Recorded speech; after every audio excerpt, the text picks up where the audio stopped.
Allez, bonjour à tous. Je vais moi aussi m'intégrer dans le débat des oxalates finalement. Et aujourd'hui, on va parler un petit peu nutrition. Et je vais vous donner mon point de vue par rapport à toutes ces polémiques qu'on peut entendre sur l'oxalate. Donc déjà, il y a un biais forcément, sûrement de ma part, parce que j'ai du mal en fait avec toutes ces injonctions et ces sujets qui défraient un peu la chronique. On fait du sensationnel et j'ai l'impression, enfin c'est pas qu'une impression, mais je pense réellement que dans le monde dans lequel on vit, ça fait vendre des bouquins, ça fait des vues sur internet, donc il faut pouvoir mettre un nom, identifier en tout cas le grand coupable, et aujourd'hui il semble que ce soit les oxalates. Très bien, on va parler donc des antinutriments, on va parler aussi finalement des méthodes d'agriculture moderne et aussi des méthodes biologiques, d'agriculture biologique, pour faire aussi le distinguo entre les concentrations d'antinutriments et aussi d'antioxydants, parce qu'il faut savoir que l'un ne va pas sans l'autre. Donc l'idée, désolé, il y a un petit peu de soleil, pas forcément le top là pour filmer, mais pour vous expliquer moi ce que déjà d'emblée, ce que je vais reprocher un petit peu à, on va la citer, à Marion Caplan, bien que j'adore cette petite dame qui est quand même relativement fraîche pour son âge et qui est un vrai exemple pour pas mal de gens, et notamment la communauté féminine, en tout cas en France. Je pense que beaucoup de gens se transposent à travers elle. D'ailleurs, ça n'empêche pas, vous savez, on peut donner un avis sur quelqu'un et puis finalement, je vais dire dans sa globalité, en tout cas dans la globalité de son œuvre, apprécier cette personne. Donc voilà, ça je voulais juste l'expliquer aussi. Et ce que je voulais aussi donc développer par rapport aux oxalates et par rapport à cette polémique, c'est finalement qu'on a du mal, en tout cas aujourd'hui, à comprendre qu'on ne peut pas résumer une problématique dans un système complexe à juste une fonction de ce système. C'est-à-dire que très clairement, je vais vous donner un exemple simple. Si en amont, on parle beaucoup aujourd'hui de la barrière intestinale, donc on sait finalement l'incidence de l'absorption, alors autant positive que négative, parce que cette barrière est censée laisser passer, on va dire, des nutriments qui sont essentiels pour nous, et justement stopper ceux qui seraient plutôt nocifs, d'accord ? Donc l'idée, déjà, c'est que c'est très compliqué de parler de santé et d'absorption et juste s'arrêter là, si vous voulez, sans parler de la barrière intestinale. Il est clair qu'aujourd'hui, en fait, pour résumer le fond de ma pensée, consommer des oxalates, alors c'est pareil, il faut aussi s'entendre sur la consommation d'oxalates. Une consommation dite normale d'oxalates, j'ai envie de vous dire, en guillemets, une consommation qui n'est pas non plus végétarienne, 100% légumes, ne comporte aucun danger pour une personne qui a un intestin en santé et qui est en règle générale en santé. C'est pour ça qu'il faut toujours relativiser, et surtout en nutrition, et bien se garder en fait d'avoir des convictions vraiment ancrées. Donc voilà, déjà pour moi il y a ce problème là. Pour vous expliquer aussi un petit peu le contexte des acides oxaliques donc dans le corps, c'est que très clairement, si on reprend l'exemple de l'intestin et la perméabilité intestinale, qui je vous le dis au passage, qui est quand même pandémie dans notre système, vu nos modes de vie en fait qui n'arrangent pas. Et là ça ne concerne pas que la nutrition, je parle du stress, je parle du manque d'activité physique, enfin tout ce que, en fait, on va dire, tout ce petit cocktail, en tout cas nocif. Et donc dans un intestin normal, on dit normal, on va dire, il y aurait une partie de ces oxalates qui serait absorbée justement par l'intestin et qui serait relayée par le sang. D'accord. D'ailleurs, pas que par le sang, parce qu'on a aussi finalement un passage qui se fait au niveau des cellules. Bref, je ne vais pas m'attarder là. Je vais pas m'attarder là-dessus. Mais l'idée est que finalement, pourriez avoir à peu près 15% de ces oxalates-là qui sont résiduels et qui passent dans le sang. Dans un intestin plus perméable, donc où les jonctions serrées ne rempliraient pas leur fonction, on pourrait avoir 30, 40, 50% de ces oxalates qui pourraient passer. Donc déjà, ça fait une différence. Ce que je veux dire derrière, c'est que il faut déjà analyser le contexte dans sa globalité, d'accord, et chacun le sien finalement. Alors ensuite, il est vrai que ces oxalates-là, et je parle toujours selon les proportions, donc une grosse concentration d'oxalate va finir par finalement se mélanger au calcium sanguin et finalement terminer dans les organes sous forme de cristaux, dans les organes comme la thyroïde par exemple, le foie, les tissus mous en tout cas. Là, c'est vraiment dans le cas où il y a quand même une assez grosse dose d'oxalate qui est consommée.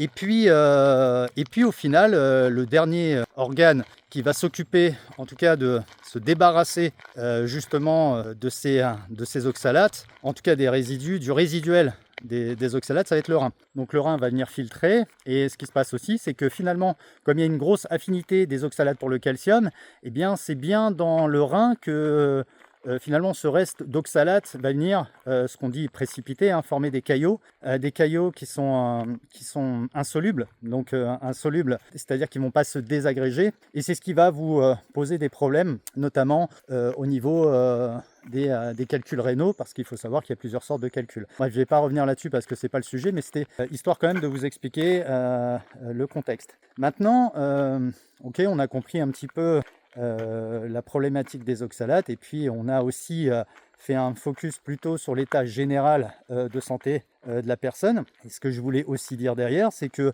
on ne peut pas résumer les légumes juste sous le spectre des oxalates, c'est-à-dire qu'il y a aussi tout ce qui est antinutriments, mais plutôt, on va dire, positifs, hein, qui vont rentrer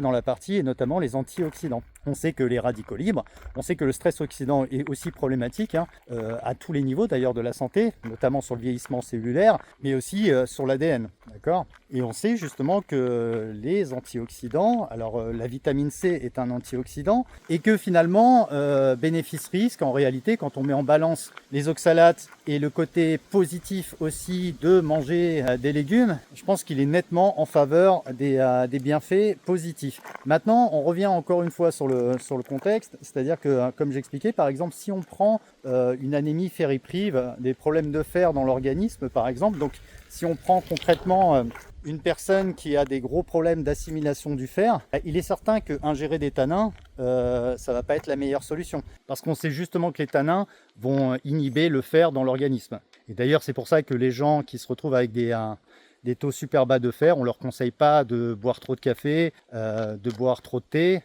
justement parce que ces tanins-là vont bloquer l'absorption du fer. Mais est-ce que, alors moi je vous invite à la réflexion, est-ce que derrière, finalement le raisonnement doit être « Ah, mais parce que en fait ce légume contient des tanins, est-ce qu'il faudrait diaboliser ce légume? Ou est-ce qu'il faudrait que je comprenne pourquoi j'ai des réserves de fer qui sont aussi basses ?» Et là, peut-être, je vous dis, il y a pléthore de cas de figure, hein. Il peut y avoir des problèmes de règles abondantes, il pourrait y avoir aussi des problèmes d'hémorragie, de micro-hémorragie dans le corps. On ne le voit pas souvent, hein, mais un ulcère par exemple à l'estomac peut dépléter pas mal de sang. Il pourrait y avoir aussi du sang qui passerait finalement dans les selles. Est-ce que la problématique elle viendrait finalement des tanins, ou est-ce que la problématique elle ne serait pas plutôt liée justement à un problème qui serait hautement plus préjudiciable finalement pour l'organisme? Donc voilà, vous comprenez un petit peu mon point de vue. Je reste vraiment persuadé que tout est une question d'équilibre dans le corps. Donc voilà, si on reparle encore de cette fameuse hormèse, en fait cette capacité adaptative, hein, de step up, de passer un cran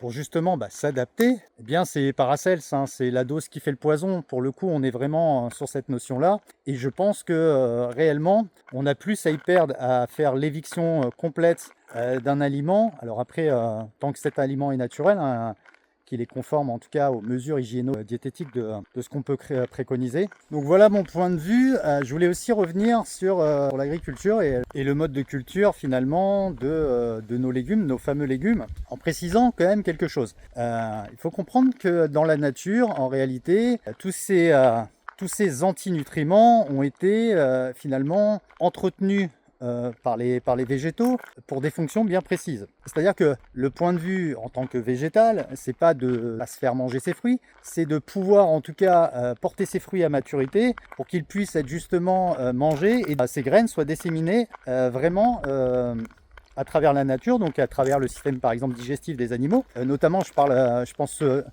au merle et à la cerise par exemple, hein, qui viendraient ingérer le noyau de cerise, et finalement ces enzymes viendraient travailler et éroder un petit peu la graine pour que finalement, une fois que lui l'excrète à travers justement ces selles, hein, donc viendrait faire pousser justement en mettant de l'engrais. Alors c'est un peu scatologique d'en parler comme ça, mais l'idée est quand même assez explicite. Donc voilà, ce que je veux vous faire remarquer, c'est que l'idée des antinutriments à la base, c'est une idée, c'est un développement en tout cas qui est dû justement à ce phénomène d'adaptation aussi, hein, qui a lieu pour les plantes également. Ce qu'on comprend aussi aujourd'hui, c'est que quand on met en culture sous serre certains légumes et que finalement donc dans on va dire un mode d'agriculture conventionnel, on va plus on va interférer finalement sur le développement de la plante. C'est-à-dire que on ne va pas laisser la plante s'adapter, on va venir lui apporter les nutriments nécessaires. D'ailleurs, on va la booster, hein.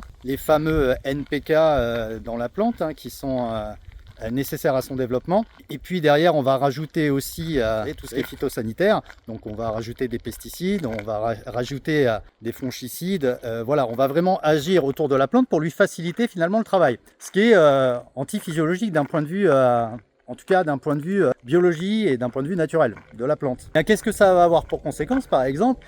On va dire que déjà venir apporter des nutriments à profusion à une plante, ça va l'empêcher, elle, déjà, de développer son système racinaire. D'accord? Parce que finalement, on va dire que si on utilisait comme en permaculture, on utilisait plutôt du compost naturel, des engrais naturels et du fumier de cheval par exemple, eh bien on va dire que la diffusion de ces engrais serait plutôt lente, et ce qui pousserait donc justement la plante à s'organiser de telle manière à ce qu'elle viendrait justement agrandir son réseau racinaire pour pouvoir justement aller prélever ces nutriments. Deuxième effet aussi par rapport à ça, c'est que la fonction justement des antinutriments, elle va être altérée parce que la plante n'a plus besoin de se défendre. Si vous lui donnez de l'eau quand elle a soif, si vous la protégez des potentiels agresseurs, donc là je parle des insectes par exemple, eh bien on va venir inhiber cette fonction, en tout cas de la plante. Ce qui fait que sur vos étalages, vous allez retrouver des fruits qui vont être beaucoup moins gorgés en antinutriments, d'accord ? Et même en oxalate, l'idée c'est que tout ça va ensemble, d'accord? Et comme je vous le dis, c'est une histoire de balance aussi. Et là, on est plutôt sur les côtés plutôt positifs. Et on s'aperçoit qu'en ça, il y a une grosse différence entre des fruits et des légumes qui sont cultivés en agriculture conventionnelle, d'accord, donc du maraîchage commun, quoi, et justement ceux qui sont cultivés sous un cahier des charges bio, et encore mieux peut-être en permaculture, c'est-à-dire chez vous. Donc voilà, quand on nous dit, et quand on entend beaucoup, parce qu'il y a aussi un buzz autour de ça, et ça fait le lit en fait des vendeurs de compléments alimentaires, nous dire que oui, dans les pommes, dans la pomme de notre grand-mère, il y a plus de vitamines, il y avait plus... on parle de vitamines surtout, il y avait plus de minéraux aussi, mais c'était surtout des vitamines. Eh bien c'est vrai, oui et non. C'est vrai d'un point de vue logistique et lié au commerce de grande surface, donc voilà, ça c'est indéniable. Et aussi aux méthodes, c'est pas pareil de laisser une tomate grandir naturellement au soleil sans lui apporter de la flotte tous les jours, et une tomate qui est cultivée en l'Espagne, parce que c'est aujourd'hui vraiment un modèle macro de culture en serre, donc dans une serre même chauffée en hiver, c'est pas du tout le même, vous comprenez, c'est pas du tout le même fruit ou le même légume qui va en sortir. Et ça à mettre aussi dans la balance. Je pense pas que la problématique aujourd'hui elle soit sur le fait qu'il manque des vitamines ou des minéraux dans les légumes ou dans les fruits qu'on achète. C'est surtout notre mode d'agriculture aujourd'hui qui ne correspond pas réellement à nos besoins. Et là, on voit que finalement, on a privilégié encore une fois la quantité à la qualité. D'ailleurs, c'est ce qui se passe réellement aujourd'hui dans toute l'industrie agroalimentaire. Donc voilà un petit peu mon point de vue. J'espère que ça va vous donner matière en fait à réfléchir un peu plus largement, sans vous laisser forcément... Alors oui, dans la vie, on se fait tous influencer. Je vous influence, je suis moi-même influencé. Ce que je veux dire derrière, c'est qu'il faut vraiment essayer de conserver son libre arbitre et se faire une idée. Et c'est vrai que finalement, l'idée, c'est jamais un extrême, c'est souvent entre les deux. Donc voilà, il faut savoir aussi objectiver un petit peu tout ça et comprendre aussi cette notion de biais cognitif. On y est vraiment. Et c'est vraiment ce qui, à mon sens...